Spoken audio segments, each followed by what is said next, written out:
The terrorist group Hamas unleashed pure, unadulterated evil in the world.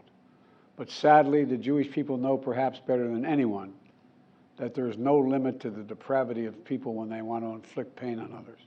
In Israel, I saw people who are strong, determined, resilient, and also angry, in shock and in deep, deep pain. I also spoke with President Abbas, the Palestinian Authority, and reiterated that the United States remains committed to the Palestinian people's right to dignity and to self-determination. The actions of Hamas terrorists don't take that right away. Like so many other, I'm heartbroken by the tragic loss of Palestinian life, including the explosion at the hospital in Gaza, which was not done by the Israelis. We mourn every innocent life lost. We can't ignore the humanity of innocent Palestinians who only want to live in peace and have an opportunity.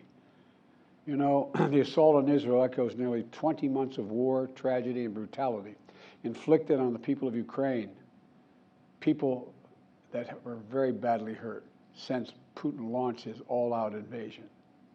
Hamas and Putin represent different threats, but they share this in common. They both want to completely annihilate a neighboring democracy, completely annihilate it. Hamas' stated purpose for existing is the destruction of the state of Israel and the murder of Jewish people. Hamas does not represent the Palestinian people. Hamas uses Palestinian civilians as human shields, and innocent Palestinian families are suffering greatly because of them. Meanwhile, Putin denies Ukraine has or ever had real statehood. He claims the Soviet Union created Ukraine. And just 2 weeks ago, he told the world that if the United States and our allies withdraw, and if the United States withdraw, our allies will as well, military support for Ukraine would have, quote, a week left to live, but we're not withdrawing. I know these conflicts can seem far away, and it's natural to ask, why does this matter to America? You know, history has taught us that when terrorists don't pay a price for their terror, when dictators don't pay a price for their aggression, they cause more chaos and death and more destruction. They keep going, and the cost and the threats to America and the world keep rising.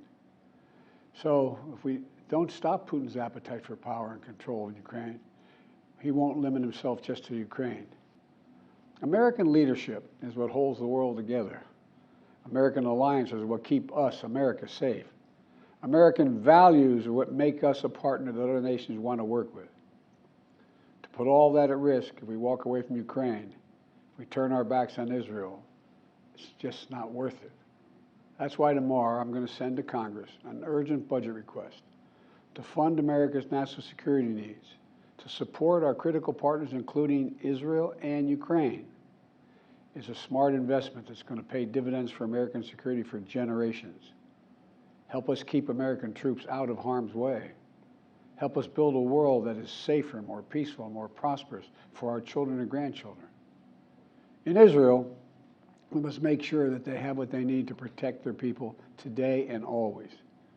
The security package I'm sending to Congress and asking Congress to do is an unprecedented commitment to Israel's security that will sharpen Israel's qualitative military edge, which we've committed to, the qualitative military edge. We're going to make sure Iron Dome continues to guard the skies over Israel. We're going to make sure other hostile actors in the region know that Israel is stronger than ever and prevent this conflict from spreading.